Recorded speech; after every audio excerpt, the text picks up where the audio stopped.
పశ్చిమ బెంగాల్ అసెంబ్లీ ఎన్నికల్లో గెలిపే లక్ష్యంగా అధికార టీఎంసీ, బీజేపీ ప్రచారం చేస్తున్నాయి. సీఎం మమతా పాలనలో మహిళలకు రక్షణ లేకుండా పోయిందన్నారు ప్రధాని మోదీ. టీఎంసీ అధికారంలో ఉన్నంతకాలం మహిళలపై దాడులు ఆగవని చెప్పారు. బెంగాల్లో కులమతాల పేరుతో బీజేపీ ఓట్ల రాజకీయం చేస్తోందని విమర్శించారు సీఎం మమతా.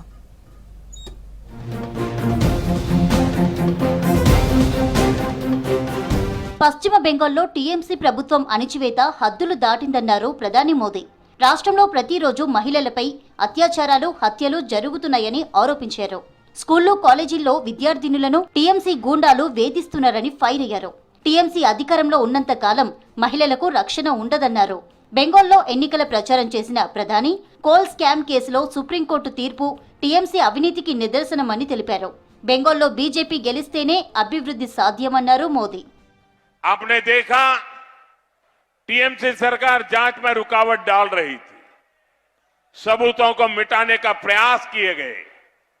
सुप्रीम कोर्ट ने इसको बहुत ही गंभीर मामला बताया। कोर्ट ने ऐसी हरकतों को लोकतंत्र के लिए खतरा तक माना। साथियों, ये दिखाता है कि टीएमसी ने मां, माटी और मानव हर किसी को धोखा दिया है. ప్రధాని మోదీ సర్కార్ ఉగ్రవాదంపై ఉక్కుపాదం మోపుతోందన్నారు కేంద్ర మంత్రి అమిత్ షా.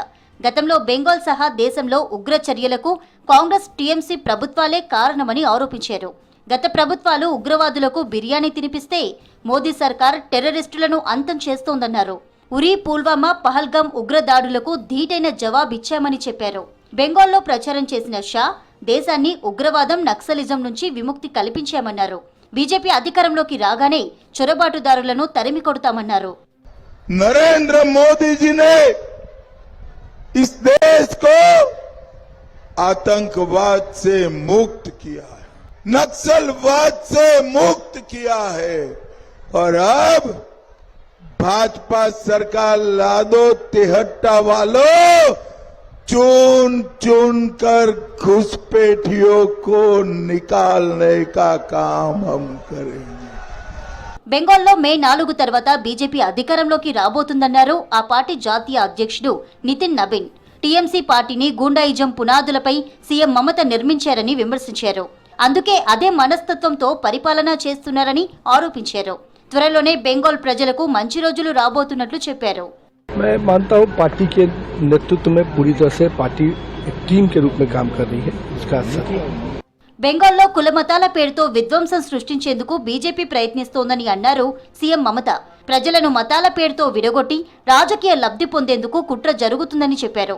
ఎన్నికల ప్రచారంలో పాల్గొన్న సీఎం మమత మళ్లీ టీఎంసీని గెలిపిస్తే బెంగాల్ ప్రశాంతంగా ఉంటుందని తెలిపారు.